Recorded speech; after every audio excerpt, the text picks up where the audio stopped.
Менә Булат әфәнде, сез инде шушы 24 октябрь көнне Халыклар дуслыгы йорты янына Чувашстан Республикасының мөстәкыйльлек көне уңаеннан шигар белән урамга чыктыгыз.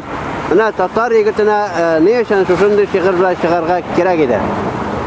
Без беренчедән Асаба халыклар ассоциациясының әгъзасы буларак, Азатлык татар яшьләре берлеге буларак, әгъзасы буларак, Чуваш кардәшләребезне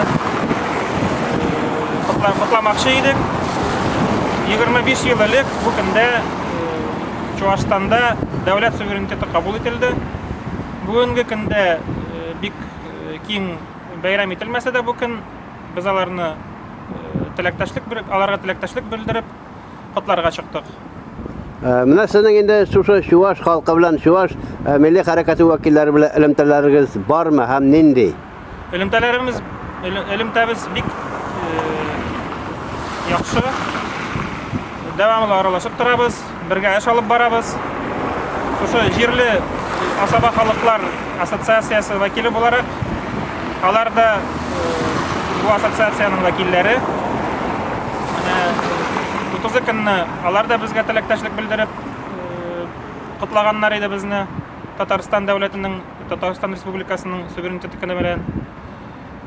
11 октябрьдә Башкортстан Республикасының суверенитет көне булды. Менә бүген дә Чувашстан Республикасының суверенитетын котлыйбыз без. Менә шушындый чаралар инде Чабаксарда зурлап узамы сезгә билгеләме? Чабаксарда да зурлап булмаса да, ләкин мондый чара узды.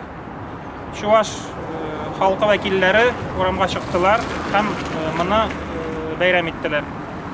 Аннары Уфада да башкорт халкының вәкилләре чыгып, шулай ук Чуваш кардәшләрен тәбрик иттеләр.